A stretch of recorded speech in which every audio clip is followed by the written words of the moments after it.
Los expertos están comenzando a hablar sobre otra posible crisis en el mercado de repos, como la que vimos en septiembre de 2019, lo que podría llevar a una crisis de liquidez, como vimos en el colapso de las .com y la CFG. Se parece mucho a lo que pasó con el I2K. La Reserva Federal inundó el sistema con liquidez antes del I2K y después tuvimos la venta masiva de tecnología y nos estamos acercando a una situación similar. ¿Podría lo que está sucediendo ahora en la infraestructura financiera llevar a una crisis de liquidez y otro desastre? Voy a responderte esa pregunta ahora mismo en 3 pasos simples y rápidos. Paso número 1. Vamos a repasar qué está sucediendo con la instalación de reverse, repo, de la Reserva Federal. Comenzamos con un gráfico, la fecha del día, que se remonta hasta 2020. A la izquierda vamos de 0 hasta 2.8. 8 billones de dólares, billones. Y antes de 2020, la instalación de reverse repo se utilizaba un poco y luego, después de la enfermedad de la encuesta o durante la enfermedad de la encuesta, no mucho. Pero cuando la Reserva Federal comenzó a aumentar las tasas, fue entonces cuando vimos que la utilización de la instalación de reverse repo de la Fed explotó, donde pasamos de prácticamente 0 hasta casi 2.8 billones. Y me gusta cómo estos gráficos siempre te dan el dedo medio antes de seguir adelante. Y colapsa a través del viejo while E. Momento, coyote.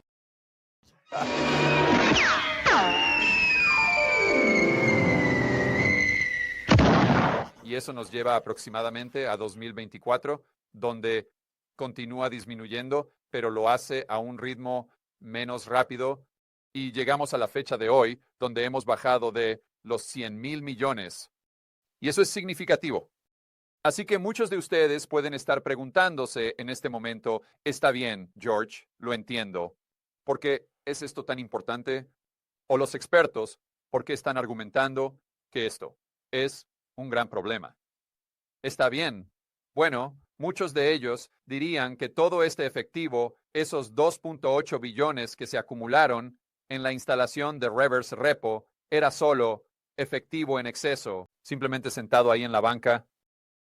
Y cuando las tasas de las letras del Tesoro, en otras palabras, de EEU, la deuda gubernamental a corto plazo, llegó a un punto, bueno, eso drenaría todo este efectivo de la cuenta. Así que había toda esta pólvora seca, básicamente, que simplemente estaba sentada ahí, esperando absorber toda esta deuda gubernamental que estaba siendo emitida por Janet Yellen.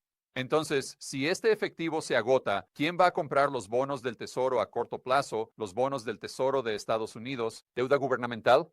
No va a haber un comprador, o al menos la demanda disminuirá, así que las tasas de interés subirán, echando una gran llave inglesa. En el sistema financiero, lo que podría requerir que la Fed intervenga y haga flexibilización cuantitativa, una vez más. Pero el comprador de bonos del Tesoro a corto plazo no es el único problema. Recordemos, el mercado piensa, o la mayoría de los expertos creen, que las reservas bancarias son iguales a liquidez. Así que cuanto más reservas bancarias tengamos en el balance de la Fed, en las cuentas de reserva de los grandes bancos, más liquidez en dólares tendremos. Y luego, por supuesto, cuantas menos reservas bancarias tengamos, menos liquidez tendremos. Y muchos de estos expertos piensan que la gran explosión que tuvimos en el mercado de repos el 19 de septiembre fue el resultado de una falta de liquidez o una falta de efectivo. Está bien, ahora que entendemos ese marco, llevémoslo un paso más allá, porque la Fed ha estado haciendo QT, lo opuesto, a QE, donde han estado reduciendo el tamaño de su balance. Están dejando que estos bonos del Tesoro maduren y se eliminen de su balance. Por lo tanto, si no están comprando más para reemplazar los bonos del Tesoro que están madurando, están sacando esas reservas bancarias o liquidez del sistema. Y podrías decir lo mismo para el TGA. Si Janet Yellen o ahora Scott Bessent están aumentando el nivel del TGA, eso también sacaría reservas de las cuentas de los grandes bancos, pero lo que ha sucedido es que aproximadamente 2.8 billones han salido del reverse repo. ¿Y a dónde han ido? A las cuentas de reserva de los grandes bancos. Así que pensemos en esto. A medida que la Fed está reduciendo la cantidad de reservas bancarias en el sistema al hacer un endurecimiento cuantitativo, el drenaje del reverse repo está aumentando la cantidad de reservas bancarias. Esas cuentas, su pasivo, la Fed, que son activos de los grandes bancos. Así que tienes esta situación donde la disminución de la cuenta de reverse repo está compensando el QT que está haciendo la Fed. Así que en balance neto, la cantidad de reservas bancarias se mantiene prácticamente igual.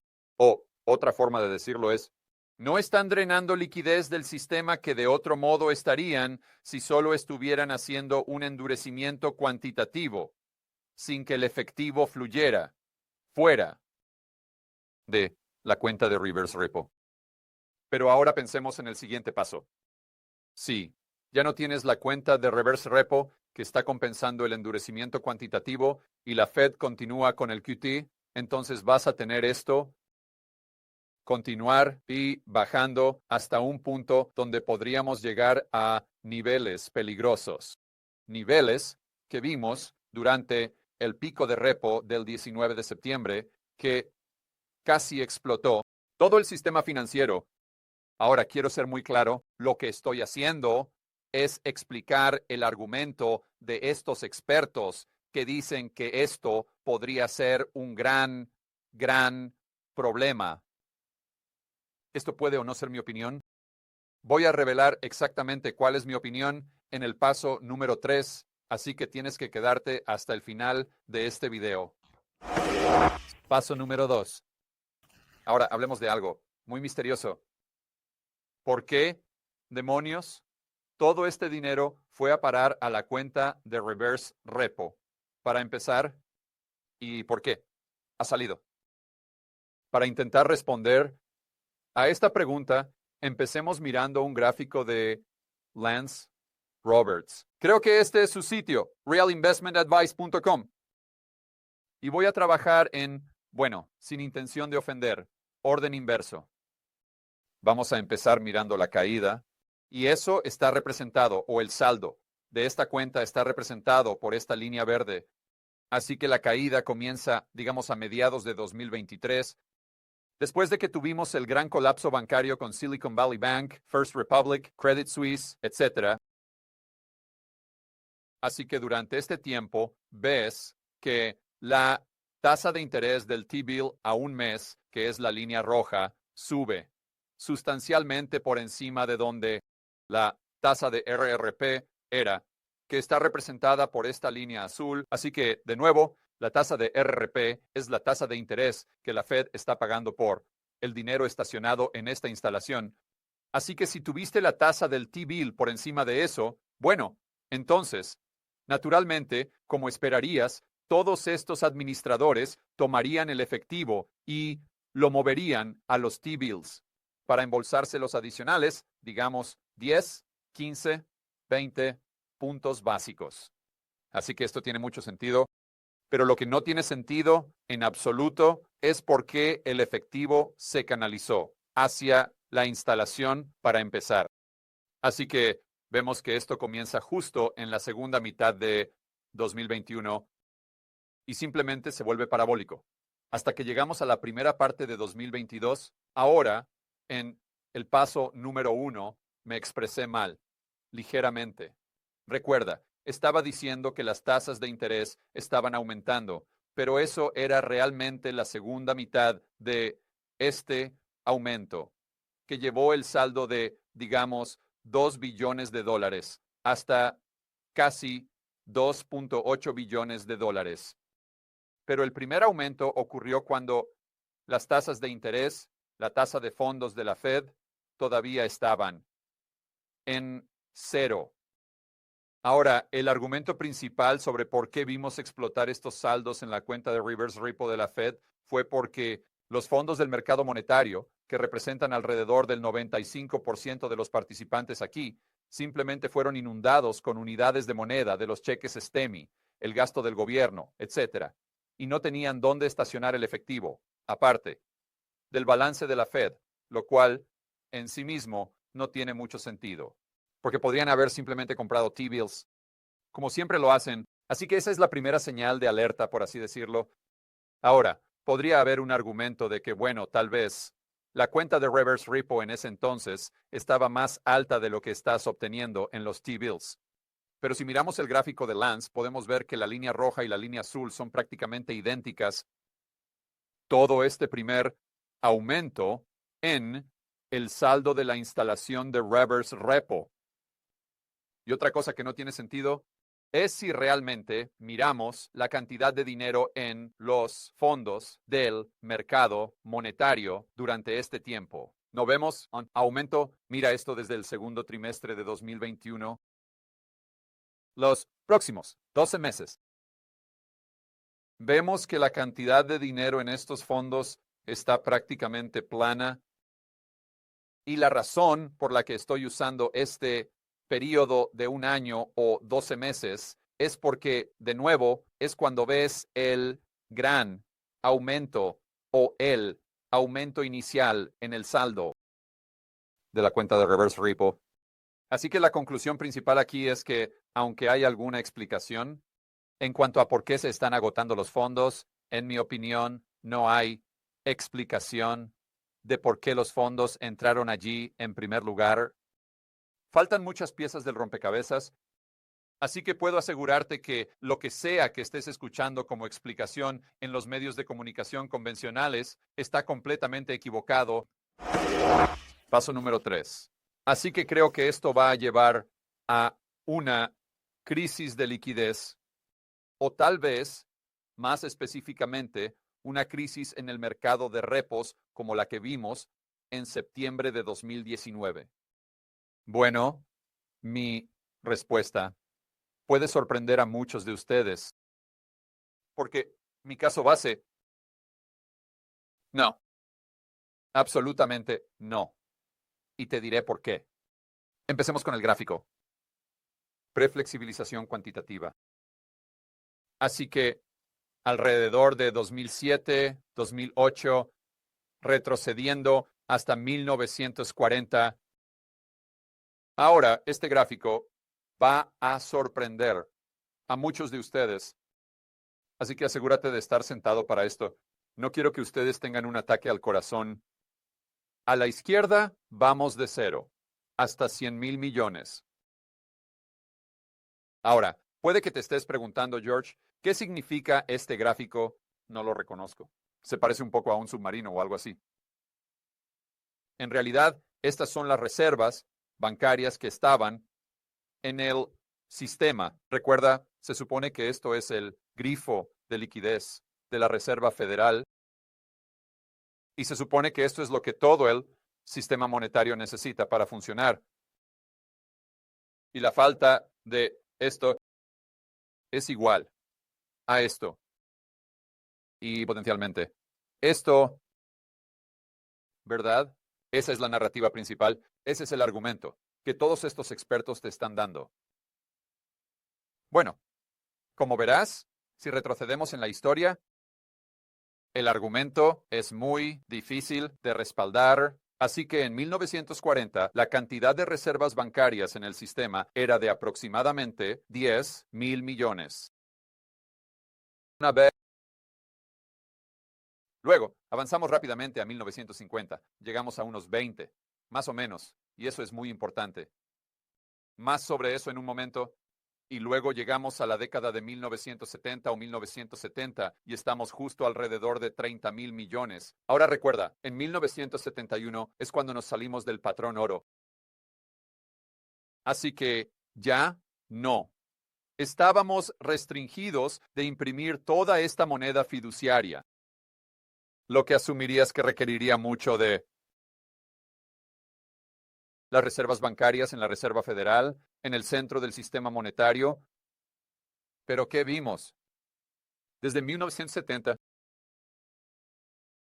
hasta 2007, 2008, la cantidad de reservas bancarias aumentó en una impresionante 10,000 millones. Y este es el momento en que nos alejamos del patrón oro y tuvimos toda esta locura con la impresión de dinero fiduciario por primera vez, pero se pone mucho más interesante. Déjame mostrarte a qué me refiero. Recuerda, hablé sobre 1959.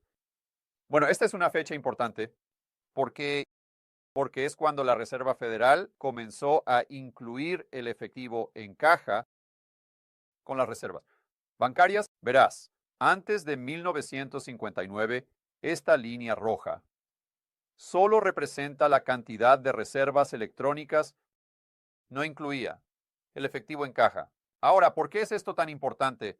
Porque pues, los bancos están utilizando las reservas bancarias como liquidez, lo que implicaría que las están usando para liquidar transacciones. Bueno, te lo puedo asegurar, JP. Morgan, Wells Fargo y Bank of America no están utilizando billetes verdes. En otras palabras, efectivo en caja para liquidar transacciones entre bancos. Solo están utilizando esos billetes verdes. Así que si vas a tu sucursal local y dices, oye, quiero $500 en efectivo, o si vas al cajero automático, tienen el efectivo, pero de nuevo, para la liquidación interbancaria, no están utilizando billetes verdes, están utilizando las reservas electrónicas.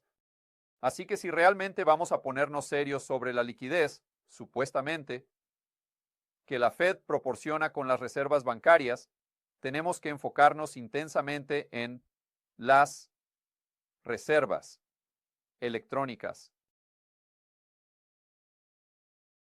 Observa esta línea negra. Va desde alrededor de, digamos, 20,000 millones más o menos en 1959 hasta 10,000 millones. Y me gustaría señalar que este es el mismo nivel exacto que teníamos aproximadamente en 1940. Puede que te estés preguntando, George, ¿qué representa esta línea negra? Esa es la cantidad de datos electrónicos que tenemos. Las reservas bancarias que estaban en los balances de la Fed, en las cuentas de los megabancos. Lo que estoy diciendo aquí es que si crees que esta es liquidez real, entonces tienes que creerlo. La cantidad de liquidez en el sistema desde 1959 hasta 2007, 2008 en realidad, bajó. Ahora, cualquier niño de tercer grado, puedo decirte que eso es imposible. La oferta monetaria M2 en 2008 era de 7.5 billones, y eso es solo en los Estados Unidos. A nivel global, la cantidad de dólares, tal vez 30, 40 billones. Eso es mucho, mucho, mucho más alto, obviamente, que lo que era en 1959. Así que la conclusión es, esto no importa para la liquidez, porque la Fed no lo hace. Crear liquidez al final del día son los bancos comerciales. Los bancos comerciales crean la liquidez para el sistema financiero. Y si necesitas pruebas, simplemente te doy el hecho de que la cantidad de reservas desde 1940 hasta 2008 no cambió en absoluto, y desde 59 hasta 2008 en realidad bajaron. Mientras el sistema monetario explotó hacia arriba, entonces, ¿qué? Eso significa que los bancos comerciales están creando toda la liquidez que necesitan independientemente de lo que esté sucediendo con el balance de la Fed, más específicamente, independientemente de lo que esté sucediendo con la instalación de recompra inversa. Hola chicos, me gustaría invitar personalmente a cada uno de ustedes a asistir al Rebel Capitalist Live de este año. Esta es la increíble conferencia que organizo anualmente. Eso te ayuda a construir un portafolio a prueba de balas, te ayuda a aumentar tu libertad personal y tu independencia, y también te ayuda a ampliar el tamaño de tu red. En otras palabras, tendrás la oportunidad de conocer a muchas personas con ideas afines, compañeros, capitalistas rebeldes. Es en Orlando del 23 al 25 de mayo. Los oradores anteriores han incluido a personas como Robert Kiyosaki, Ron Paul, Peter Schiff, Mike Maloney, Lynn Alden. solo por nombrar algunos. Así que, para conseguir tus boletos lo antes posible y para averiguar quién estará hablando en el Rebel Capitalist Live de este año, puedes visitarlo en rebelcapitalistlive.com. Y solo un pequeño dato interno. Si compras tus boletos más pronto que tarde, puedes obtener un descuento, porque a medida que nos acercamos más y más al evento, los boletos suben de precio, así que no esperes. Ve a rebelcapitalistlive.com ahora mismo y consigue tus boletos. Y nos vemos en Orlando del 23 al 25 de mayo.